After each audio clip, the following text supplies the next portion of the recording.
یہ بڑا خوش نصیب ہے، اس کا بیٹا بڑا مالدار ہے۔ لیکن اللہ نے کچھ اور ہی چاہا۔ اللہ نے ارادہ کیا کہ اسے نبوت کا شرف عطا کرے اور اسے اپنی قوم کی طرف رسول بنا کر بھیجے تاکہ وہ انہیں اندھیروں سے نور کی طرف نکال لائے۔ کیا اس سے بڑھ کر بھی کوئی شرف ہو سکتا ہے؟ کیا اس سے بڑھ کر بھی کوئی عزت ہو سکتی ہے؟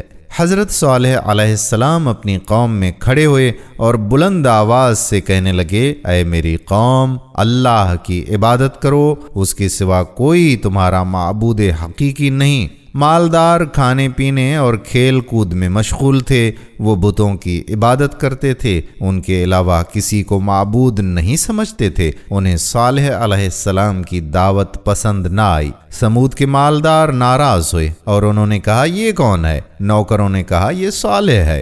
انہوں نے پوچھا یہ کیا کہتا ہے؟ خادموں نے کہا یہ کہتا ہے کہ تم اللہ کی عبادت کرو، تمہارا اس کے سوا کوئی معبود حقیقی نہیں، اور وہ یہ کہتا ہے کہ اللہ مر جانے کے بعد تمہیں دوبارہ اٹھائے گا اور تمہیں بدلہ دے گا۔ نیز وہ یہ کہتا ہے کہ میں اللہ کا رسول ہوں، اس نے مجھے میری قوم کی طرف بھیجا ہے۔ دولت مند لوگ یہ باتیں سن کر ہنسنے لگے کہ بیچارہ مسکین ہے، کیا یہ پیغمبر بن سکتا ہے؟ نہ اس کے پاس کوئی محل ہے، نہ باغ ہے، نہ اس کے پاس زرعی رقبہ ہے اور نہ ہی نخلستان، یہ بھلا کیسے رسول بن سکتا ہے؟ دولت مندوں نے دیکھا کہ کچھ لوگ صالح علیہ السلام کی طرف جھکاؤ اختیار کر رہے ہیں تو انہیں اپنی سرداری کا خطرہ لاحق ہوا اور وہ پکار اٹھے، یہ تو محض تم جیسا ایک انسان ہے، وہی کچھ کھاتا ہے جو تم کھاتے ہو، وہی کچھ پیتا ہے جو تم پیتے ہو۔ کیا وہ تمہیں اس بات کا وعدہ دیتا ہے کہ جب تم مر جاؤ گے، مٹی اور ہڈیاں بن جاؤ گے تو تمہیں زمین سے اٹھایا جائے گا؟ بہت دور کی بات ہے، بہت ہی دور کی بات ہے جس کا تم سے وعدہ کیا جاتا ہے۔ یہ تو دنیا کی زندگی ہے، ہم اس میں مرتے ہیں اور جیتے ہیں، ہمیں دوبارہ نہیں اٹھایا جائے گا۔ وہ تو ایک ایسا شخص ہے جس نے اللہ کے بارے میں جھوٹ بولا ہے، ہم تو اس پر ایمان لانے والے نہیں۔ اس طرح لوگوں نے صالح علیہ السلام کا انکار کر دیا اور وہ ان پر ایمان نہیں لائے۔ جب صالح علیہ السلام نے انہیں واعظ و نصیحت کی اور انہیں بتوں کی عبادت سے روکا تو انہوں نے کہا، اے صالح، تو بڑا ہی شریف لڑکا تھا، تو بڑا ہونہار بیٹا تھا، تیرے بارے میں ہمارا خیال تھا کہ تو بڑے لوگوں اور سرداروں میں سے ہوگا۔ ہمارا تیرے بارے میں یہ خیال تھا کہ تو فلاں شخص کی مانند اپنا نام پیدا کرے گا۔ ارے تم تو کچھ بھی نہ بنے، جو تیرے ہم عمر تھے اور تجھ سے کم عقل تھے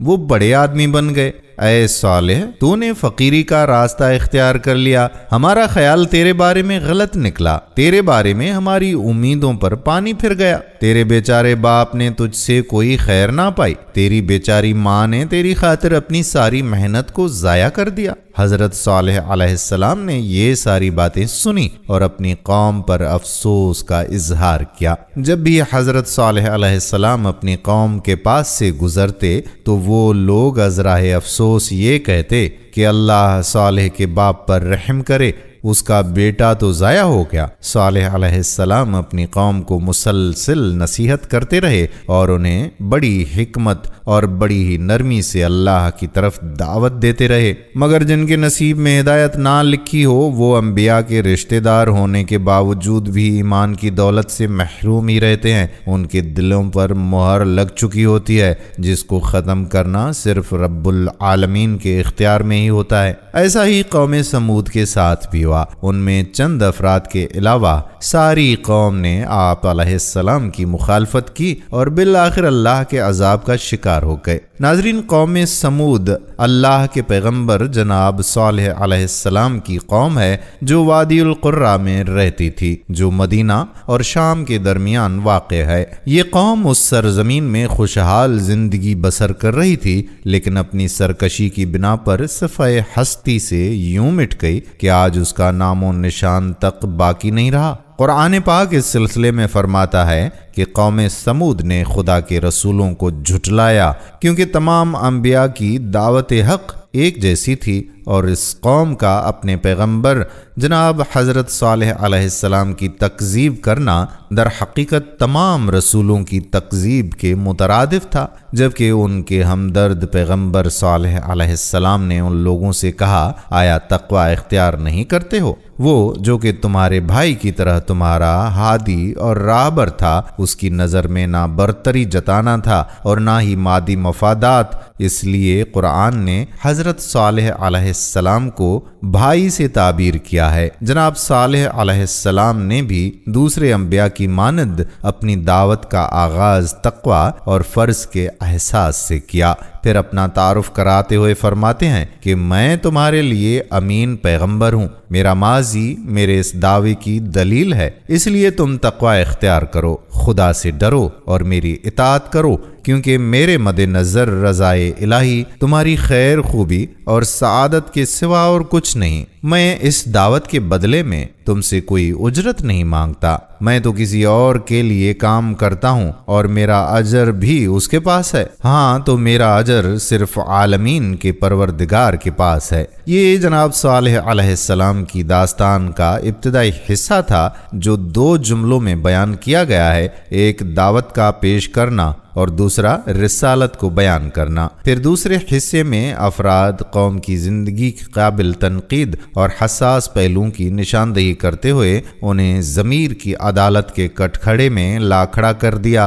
ارشاد ہوتا ہے کہ آیا تم یہ سمجھتے ہو کہ ہمیشہ امن و سکون اور ناز و نعمت کی زندگی بسر کرتے رہو گے؟ کیا تم یہ سمجھتے ہو کہ تمہاری یہ مادی اور غفلت کی زندگی ہمیشہ کے لیے ہے اور موت، انتقام اور سزا کا ہاتھ تمہارے گریبانوں تک نہیں پہنچے گا؟ کیا تم گمان کرتے ہو کہ یہ باغات اور یہ چشمے اور یہ کھیت اور کھجور کے درخت جن کے پھل شیرین اور شاداب اور پکے ہوئے ہیں ہمیشہ ہمیشہ کے لیے باقی رہیں گے؟ پھر ان پختہ اور خوشحال گھروں کو پیش نظر رکھتے ہوئے کہتے ہیں کہ تم پہاڑوں کو تراش کر گھر بناتے ہو، اس میں عیاشی کرتے ہو، جبکہ قوم ثمود شکم کی اسیر اور ناز و نعمت بھری خوشحال زندگی سے بہرہ مند تھی۔ حضرت صالح علیہ السلام اس تنقید کے بعد انہیں متنبہ کرتے ہوئے کہتے ہیں کہ حکم خدا کی مخالفت سے ڈرو، میری اطاعت کرو اور مصرفین کا حکم نہ مانو، وہی جو زمین میں فساد کرتے ہیں اور اصلاح نہیں کرتے۔ یہ دھیان میں رہے کہ خدا نے قوم عاد کے بعد تمہیں ان کا جانشین اور خلیفہ قرار دیا ہے اور زمین میں تمہیں جگہ دی ہے، یعنی ایک طرف تو تم کو اللہ تعالیٰ کی نعمتوں کا خیال رہنا چاہیے، دوسرا یہ بھی یاد رہے کہ تم سے پہلے جو قوم تھی وہ اپنی سرکشی اور طغیانی کے باعث عذاب الہی سے تباہ اور برباد ہو چکی ہے۔ پھر اس کے بعد انہیں عطا کی گئی کچھ نعمتوں کا ذکر کیا گیا ہے۔ ارشاد ہوتا ہے کہ تم ایک ایسی سرزمین میں زندگی بسر کرتے ہو جس میں ہموار میدان بھی ہیں، جن کے اوپر تم عالی شان قصر اور آرام دہ مکانات بنا سکتے ہو، نیز اس میں پہاڑی علاقے بھی ہیں جن کے دامن میں تم مضبوط مکانات تراش کر سکتے ہو جو سخت موسم اور سردیوں کے زمانے میں تمہارے کام آ سکتے ہیں۔ اس تعبیر سے یہ پتہ چلتا ہے کہ وہ لوگ قوم عاد سردی اور گرمی میں اپنی سکونت کی جگہ بدل دیتے تھے، فصل بہار اور گرمیوں میں وسیع اور پر برکت میدانوں میں زراعت کرتے تھے اور پرندے اور چوپائے پالنے میں مشغول رہا کرتے تھے۔ اس وجہ سے وہ وہاں خوبصورت اور آرام دہ مکانات بناتے تھے جو انہوں نے پہاڑوں پر تراش کر بنائے تھے، اور یہ مکانات انہیں سیلابوں اور طوفانوں سے محفوظ رکھتے تھے۔ یہاں وہ اطمینان سے سردی کے دن گزارتے تھے۔ آخر میں فرمایا، خداوند کریم کی ان سب نعمتوں کو یاد کرو اور زمین میں فساد نہ کرو اور نہ کفران نعمت کرو۔ جواب میں اس کی قوم کی گفتگو بھی سنیے۔ انہوں نے کہا کہ اے صالح، تم سحر زدہ ہو کر اپنی عقل کھو چکے ہو، لہذا غیر معقول باتیں کرتے ہو۔ ان کا یہ عقیدہ تھا کہ بسا اوقات جادوگر لوگ جادو کے ذریعے انسان کی عقل اور ہوش کو بیکار بنا دیتے ہیں۔ صرف انہوں نے جناب صالح علیہ السلام پر ہی یہ تہمت نہیں لگائی، بلکہ اور لوگوں نے بھی دوسرے انبیاء پر ایسی ہی تہمتیں لگائی ہیں۔ حتیٰ کہ خود محمد صلی اللہ علیہ وآلہ وسلم کی ذات تک کو تہمت کیا۔ جی ہاں، ان کے نزدیک عقل مند انسان وہ ہوتا ہے جو مال میں ڈھل جائے، ابن الوقت بن جائے اور خود تمام برائیوں پر منطبق ہو جائے۔ اگر کوئی انقلابی مرد خدا فاسد عقائد اور غلط نظام کے بطلان کے لیے قیام کرتا تو وہ اپنی اس منطق کی روح سے اسے دیوانہ، مجنوں اور سحر زدہ کہتے تھے۔ اسی طرح قرآن مجید میں ارشاد ہوتا ہے، اس خود پسند طبقے نے اللہ کی وحدانیت کا انکار کیا کہ آخرت میں ملاقات کو جھٹلایا، حالانکہ ہم نے انہیں دنیا کی بہت سی نعمتوں سے مالا مال کر رکھا تھا۔ وہ کہنے لگے کہ یہ تمہاری ہی طرح کا انسان ہے، جو تم کھاتے ہو یہ بھی کھاتا ہے اور جو تم پہنتے ہو یہ بھی پہنتا ہے۔ بے شک وہ اشراف کا خوشحال طبقہ جو قرآن مجید کی اصلاح میں صرف ظاہر بین تھا اور کور باطن تھا، وہ اس عظیم پیغمبر کے مشن کو اپنے مفاد کا مخالف، ناجائز منافع خواری، استحصال اور بے جا بالادستی سے متصادم دیکھ رہا تھا۔ یہ طبقہ اپنی پرعیش زندگی کی وجہ سے اللہ سے کوسوں دور چلا گیا تھا، آخرت کا منکر ہو گیا تھا۔ انہوں نے اللہ کے نمائندوں کے انسان ہونے اور دیگر انسانوں کی طرح کھانے پینے کو ان کی رسالت کی نفی کی دلیل قرار دیا، حالانکہ یہ بات ان مایا ناز شخصیتوں کی نبوت و رسالت کی پرزور تائید تھی کہ وہ عام لوگوں میں سے ہوں تاکہ انسان کی ضروریات اور مسائل سے اچھی طرح سے آگاہ ہوں۔ اس کے بعد انہوں نے معاد اور قیامت کا انکار کیا، جس کو ماننا ہمیشہ سے خود سر اور ہوا و ہوس کے رہبروں کے لیے مشکل رہا ہے، اور کہا کہ کیا یہ شخص تم سے وہ وعدہ کرتا ہے کہ مرنے کے بعد مٹی اور بوسیدہ ہڈی ہو جانے کے بعد تم ایک بار پھر قبروں سے نکلو گے اور ایک نئی زندگی پاؤ گے؟ یہ بہت دور اور بہت دور کی بات ہے۔ وہ وعدے جو تم سے کیے گئے ہیں وہ بالکل بے بنیاد اور کھوکھلے ہیں۔ ناظرین، وہ کہتے تھے کہ مجموعی طور پر کیا یہ ممکن ہے کہ ایک آدمی جو مر گیا ہو، مٹی کے ساتھ مٹی ہو گیا ہو، اس کے اجزاء ادھر ادھر بکھر گئے ہوں، وہ دوبارہ زندہ ہو سکتا ہے؟ نہیں، یہ محال ہے، یہ محال بات ہے۔ آخر میں اپنے نبی پر ایک مجموعی الزام لگاتے ہوئے انہوں نے کہا کہ یہ ایک جھوٹا شخص ہے جس نے اللہ پر بہتان باندھا ہے، اور ہم اس پر ہرگز ایمان نہیں لائیں گے۔ نہ اس کی رسالت اللہ کی طرف سے ہے، نہ قیامت سے متعلق اس کے وعدے سچے ہیں، اور نہ ہی دوسرے احکام ایسے ہیں۔ کوئی عقل مند آدمی اس پر کیسے ایمان لا سکتا ہے؟ انہوں نے حضرت صالح علیہ السلام کو غیر مؤثر بنانے کے لیے یا کم از کم ان کی باتوں کو بے تاثیر کرنے کے لیے ایک نفسیاتی حربہ استعمال کیا، اور وہ آپ کو دھوکہ دینا چاہتے تھے۔ کہنے لگے، اے صالح، اس سے پہلے تو ہماری امیدوں کا سرمایہ تھا، مشکلات میں ہم تیری پناہ لیتے تھے، تجھ سے مشورہ کرتے تھے، تیرے عقل اور شعور پر ایمان رکھتے تھے، تیری خیر خواہی اور ہمدردی میں ہمیں ہرگز کوئی شک نہ تھا، لیکن افسوس کہ تم نے ہماری امیدوں پر پانی پھیر دیا۔ دین بت پرستی کی اور ہمارے خداؤں کی مخالفت کر کے، جو ہمارے بزرگوں کا رسم و رواج تھا اور ہماری قوم کے افتخارات میں سے تھا، تو نے ظاہر کر دیا کہ تو بزرگوں کے احترام کا قائل نہیں ہے، نہ ہماری عقل پر تمہیں کوئی اعتماد ہے، اور نہ ہی تو ہمارے طور طریقوں کا حامی ہے۔ کیا سچ مچ تو ہمیں ان کی پرستش سے روک دینا چاہتا ہے جن کی عبادت ہمارے آبا و اجداد کرتے تھے؟ بہرحال اس سرکش قوم نے اس عظیم پیغمبر کی ہمدردانہ نصیحتوں کو دل کے کانوں سے سننے اور ان پر عمل درآمد کرنے کی بجائے واہیات اور بیکار باتوں کے ذریعے ان کا مقابلہ کرنے کی ٹھان لی۔ من جملہ اور باتوں کے انہوں نے کہا کہ ہم تمہیں اور جو لوگ تمہارے ساتھ ہیں سب کو ایک بری فال سمجھتے ہیں۔ معلوم ایسا ہوتا ہے کہ وہ سال خشک سالی اور قحط سالی کا تھا، اس لیے وہ صالح علیہ السلام سے کہنے لگے کہ یہ سب کچھ تمہارے اور تمہارے ساتھیوں کے نامبارک قدموں کی بدولت ہوا ہے۔ تم منحوس لوگ ہو، ہمارے معاشرے میں تم ہی بدبختی اور نحوست لائے ہو۔ وہ بری فال کو اس بہانے سے جو در حقیقت بیکار اور شریر لوگوں کا بہانہ ہوتا ہے، جناب صالح علیہ السلام کے بہترین دلائل کو کمزور کرنا چاہتے تھے، لیکن حضرت صالح علیہ السلام نے جواب میں کہا، بری فال اور تمہارا نصیب تو خدا کے پاس ہی ہے۔ اس نے تمہارے اعمال کی وجہ سے تمہیں ان مصائب میں ڈال دیا ہے اور تمہارے اعمال ہی تمہاری اس سزا کا سبب بنے ہیں۔ در حقیقت تمہارے لیے یہ خدا کی ایک عظیم آزمائش ہے۔ تم ہی ایسے لوگ ہو جن کی آزمائش کی جائے گی۔ یہ خدا کی آزمائش ہوتی ہے اور خبردار کرنے والی چیزیں ہوتی ہیں تاکہ جو لوگ سنبھل جانے کی صلاحیت رکھتے ہیں وہ سنبھل جائیں، خواب غفلت سے بیدار ہو جائیں،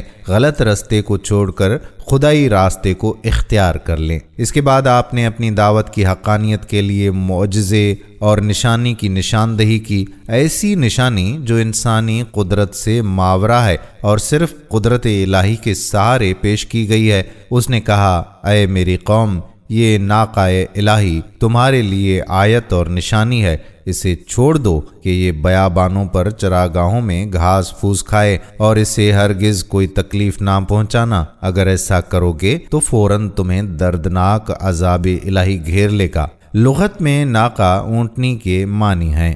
یہ اونٹنی ایک عام اونٹنی نہ تھی اور ایک حوالے سے یا کئی حوالوں سے معجزے کے طور پر تھی، لیکن قرآن میں یہ مسئلہ تفصیل کے ساتھ نہیں آیا کہ اس ناقہ کی خصوصیات کیا تھیں۔ اس قدر معلوم ہوتا ہے کہ یہ کوئی عام اونٹنی نہیں تھی۔ بس یہی ایک چیز قرآن میں 2 مواقع پر موجود ہے کہ حضرت صالح علیہ السلام نے اس ناقہ کے بارے میں اپنی قوم کو بتایا کہ اس علاقے میں پانی کی تقسیم ہونا چاہیے، ایک دن پانی ناقہ کا حصہ ہے اور ایک دن لوگوں کا۔ لیکن یہ بات پوری طرح سے مشخص نہیں ہو سکی کہ پانی کی یہ تقسیم کس طرح خارق العادات تھی۔ ایک احتمال یہ ہے کہ وہ اونٹنی بہت زیادہ پانی پیتی تھی، اس طرح چشمے کا تمام پانی اس کے لیے مخصوص ہو جاتا، اور دوسرا احتمال یہ ہے کہ جس وقت وہ پانی پینے کے لیے آتی تو دوسرے جانور پانی پینے کی جگہ پر آنے کی جرت نہ کرتے۔ بہرکیف حضرت صالح علیہ السلام جیسے عظیم نبی نے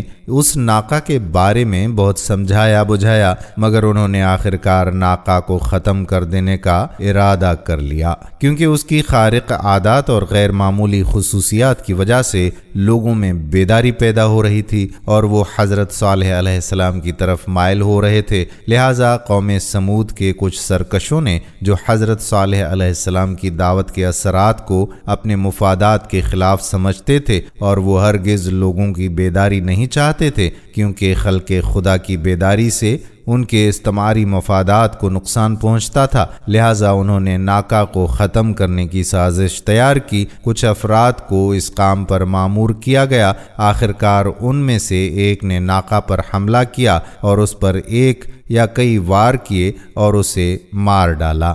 ناظرین، اس اونٹنی کا واقعہ کچھ اس طرح سے ہے کہ حضرت صالح علیہ السلام نے جب انہیں دعوت توحید دی تو انہوں نے کہا کہ اگر تم واقعی اللہ کے رسول ہو تو اللہ سے کہو کہ بطور نشانی اس پہاڑ سے ایک اونٹنی نکال دے۔ انہوں نے اللہ تعالیٰ سے دعا کی، اللہ نے ان کی دعا قبول کر لی اور پہاڑ سے اونٹنی نکل آئی۔ تب انہوں نے اپنی قوم کے لوگوں سے کہا کہ اللہ نے بطور معجزہ تمہارے مطالبے کے مطابق اونٹنی بھیج دی ہے، تم لوگ اسے نہ چھیڑو، یہ اللہ کی زمین پر جہاں چاہے گی جائے گی، کھائے گی، پیے گی، کوئی اسے نہ چھیڑے اور نہ تکلیف پہنچائے، ورنہ تم پر بہت جلد اللہ کا عذاب آ جائے گا۔ سورۃ ہود میں ارشاد ہے، تو انہوں نے اس کی ٹانگیں کاٹ دیں تو اس نے کہا کہ اپنے گھروں میں 3 دن خوب فائدہ اٹھا لو، یہ وعدہ ہے جس میں کوئی جھوٹ نہیں بولا گیا۔ پھر جب ہمارا حکم آ گیا تو ہم نے صالح کو اور ان لوگوں کو جو اس کے ساتھ ایمان لائے تھے اپنی طرف سے عظیم رحمت کے ساتھ بچا لیا، اور اس دن کی رسوائی سے بھی۔ بے شک تیرا رب ہی بے حد قوت والا، سب پر غالب ہے۔ اور جن لوگوں نے ظلم کیا تھا انہیں چیخ نے پکڑ لیا تو انہوں نے اپنے گھروں میں اس حال میں صبح کی کہ گرے پڑے تھے جیسے وہ ان میں رہے ہی نہ تھے۔ سن لو، بے شک سمود نے اپنے رب سے کفر کیا، سن لو، سمود کے لیے ہلاکت ہے۔ قوم کے بدبختوں نے صالح علیہ السلام کی ایک نہ سنی اور اس اونٹنی کو قتل کر دیا۔ جب ان کی سرکشی انتہا کو پہنچ گئی تو حضرت صالح علیہ السلام نے اللہ کے حکم سے ان سے کہا کہ اب تم لوگ 3 دن تک اپنے گھروں میں رہ کر اپنے انجام کا انتظار کرو، یہ اللہ کا قطعی اور حتمی فیصلہ ہے۔ انہوں نے اونٹنی کو بدھ کے دن قتل کیا تھا۔ اس کے بعد جمعرات، جمعہ اور ہفتہ 3 دن تک زندہ رہے۔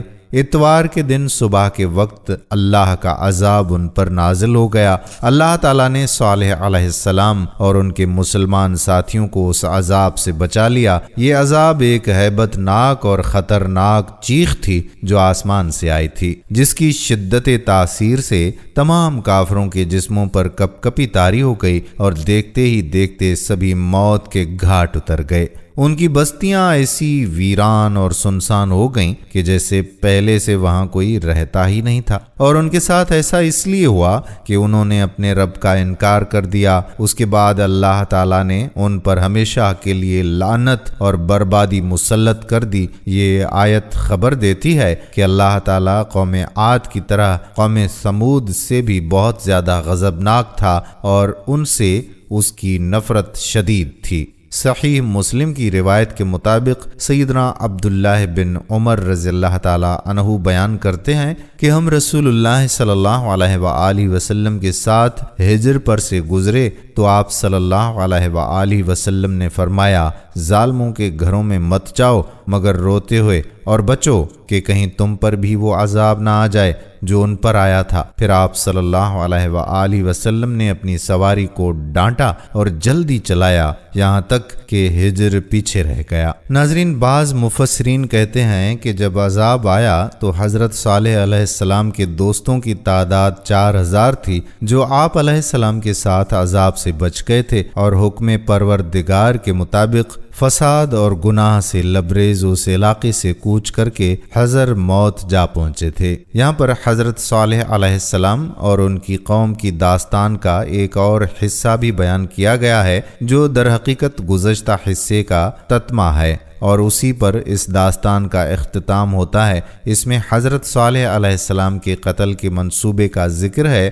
جو کافر اور منافقوں نے تیار کیا تھا، اور خدا نے ان کے اس منصوبے کو ناکام بنا دیا۔ فرمایا گیا کہ اس شہر یعنی وادی القرا میں 9 ٹولے تھے جو زمین میں فساد برپا کرتے تھے اور اصلاح نہیں کرتے تھے۔ ان 9 میں سے ہر گروہ کا ایک ایک سربراہ بھی تھا، اور شاید ان میں سے ہر ایک کسی نہ کسی قبیلے کی طرف منسوب بھی تھا۔ ظاہر ہے کہ جب صالح علیہ السلام نے ظہور فرمایا اور اپنا مقدس اور اصلاحی آئین لوگوں کے سامنے پیش کیا تو ان ٹولوں پر عرصہ حیات تنگ ہوئی۔ یہی وجہ ہے کہ قرآن کے مطابق انہوں نے کہا کہ آؤ خدا کی قسم اٹھا کر عہد کرتے ہیں کہ صالح علیہ السلام اور ان کے خاندان پر شب خون مار کر انہیں قتل کر دیں گے، پھر ان کے خون کے وارث سے کہیں گے کہ ہمیں اس کے خاندان کے قتل کی کوئی خبر نہیں، اور اپنی اس بات میں ہم بالکل سچے ہیں۔ پھر لائق غور بات یہ ہے کہ انہوں نے قسم بھی اللہ کی کھائی تھی،